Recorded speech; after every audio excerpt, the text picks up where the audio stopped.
नमस्कार. E study education या YouTube चॅनलवर पुनश्च एकदा आपलं स्वागत आहे. तर आज आपण गणित विषयाची इयत्ता दुसरीची प्रश्नपत्रिका पाहणार आहोत. तर बघा, प्रश्न क्रमांक 16. लागोपाठ येणारे कोणते 2 महिने 31 दिवसांचे असतात? लागोपाठ म्हणजे सलग येणारे कोणते 2 महिने 31 दिवसांचे असतात? तर बघा, मार्च आणि एप्रिल. तर बघा, मार्चमध्ये किती दिवस असतात? मार्चमध्ये 31 दिवस असतात. एप्रिलमध्ये 30 दिवस असतात. जुलैमध्ये 31 दिवस. ऑगस्टमध्ये 31 दिवस. ऑक्टोबरमध्ये 31 दिवस. नोव्हेंबरमध्ये 30 दिवस. मेमध्ये 31 दिवस आणि जूनमध्ये 30 दिवस. लागोपाठ येणारे कोणते 2 महिने 31 दिवसांचे आहेत? तर जुलै आणि ऑगस्ट. म्हणून याचं बरोबर उत्तर आहे पर्याय क्रमांक 2, जुलै ऑगस्ट.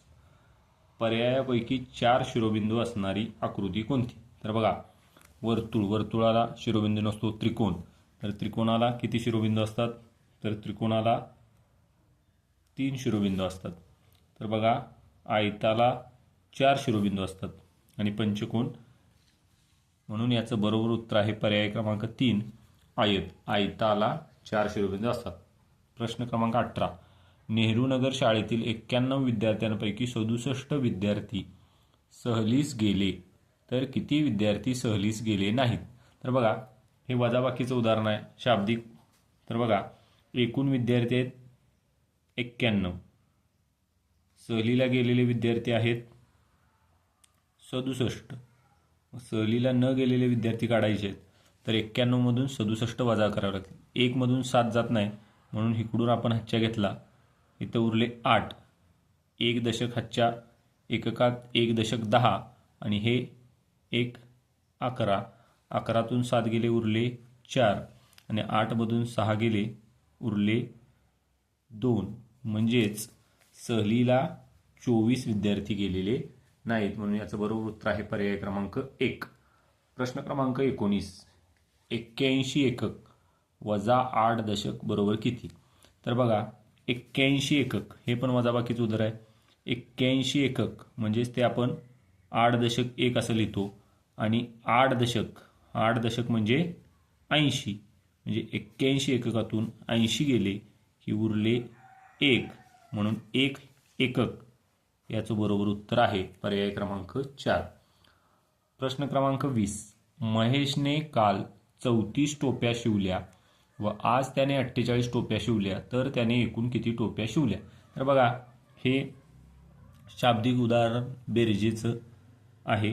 तर बघा, काल 34 टोप्या शिवल्या आणि आज 48 टोप्या शिवल्या.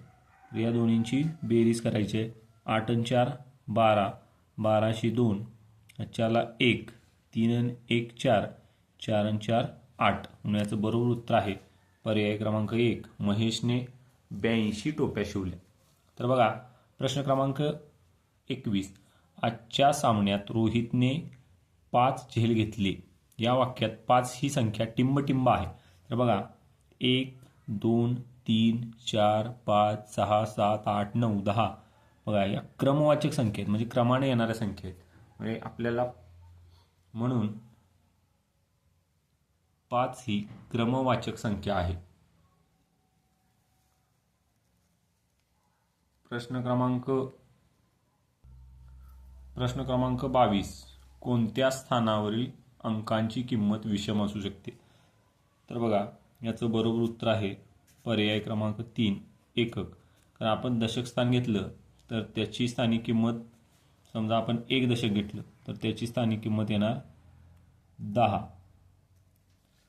आपण शतक घेतलं तर त्याची 1 शतक बरोबर 100.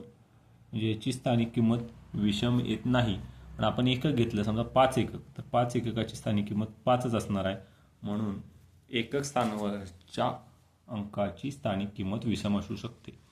प्रश्न क्रमांक 23. खालील पर्यायांपैकी अचूक पर्याय ओळखा. बघा, 1 दशक लहान आणि 5 एकक मोठं असं होऊ शकत नाही. 5 दशक लहान, 44 एकक मोठं, हे पण चुकीचं आहे. 13 अधिक 5 18, 0 अधिक 9, 18 लहान आणि 9 मोठा असं नाही.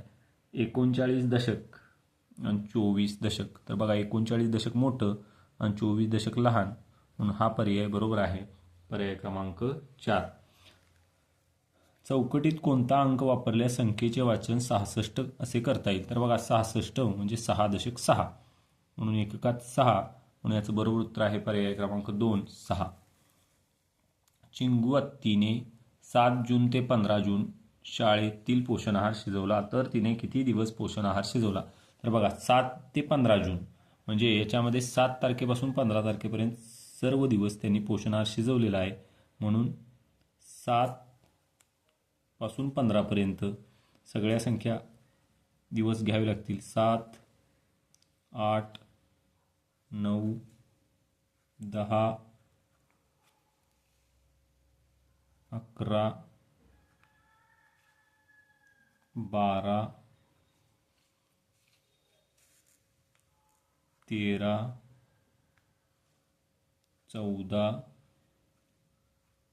आणि 15. 1 2 3 4 5 6 7 8 आणि 9. मग 7 तारखेपासून 15 तारखेपर्यंत पोषण आहार शिजवला आहे, म्हणजे एकूण 9 दिवस पोषण शिजवलं आहे. अशा उदाहरणामध्ये आपण काय करायचं, 7 आणि 8 15, मग त्या 8मध्ये 1 मिळवायचं, 8 आणि 1 9, हे आपल्याला बरोबर उत्तर मिळणार आहे. प्रश्न क्रमांक 26. पुढीलपैकी कोणती संख्या 7 व 9च्या पाड्यात येते? बघा 7. 36 सी 9च्या पाड्यात येते पण 7च्या पाड्यात येत नाही. 42 7च्या पाड्यात येते पण 9च्या पाड्यात येत नाही. 54 7च्या पाड्यात येते, 9च्या पाड्यात येत नाही. 63 7 9 63 आणि 9 7 63, म्हणून याचं बरोबर उत्तर आहे पर्याय क्रमांक 4. 4ची 7 पट म्हणजेच बघा 4ची 7 पट म्हणजे 4 गुणिले 7. तर बघा 4 गुणिले 7 बरोबर 4 7 28. आता हे बघा 7 चूक 28, म्हणजे 4ची 7 पट म्हणजे 7ची 4 पट. बघा 3ची 8 पट किती येणार? 3ची 8 पट येणार 24. 9ची 3 पट किती येणार? 9 त्रिक 27. 6ची 5 पट येणार 6 पंचे 30. घड्याळातील केसासारखा दिसणारा व सर्वात वेगाने फिरणाऱ्या काट्यास काय म्हणतात? तर सेकंद काटा असं म्हणतात. बघा प्रश्न क्रमांक 29. अनुपकडे 5 नोटा आहेत, त्याची एकूण किंमत 100 आहे, तर अनुपकडे किती रुपयांच्या नोटा आहेत? तर बघा 5 नोटा आहेत, म्हणून आपण पर्यायानुसार गेलो. 10 रुपयांच्या 5 नोटा 50 रुपये होणार. 5 रुपयांच्या 5 नोटा 5 5 25 रुपये होणार.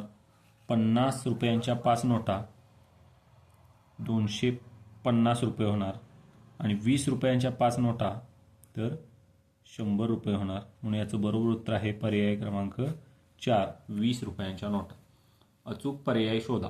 चेंडू त्रिकोणी, मेहंदी कोन दंडगोल, वही शंकू आणि पिंप दंडगोल. तर याचं बरोबर उत्तर आहे पिंप दंडगोल.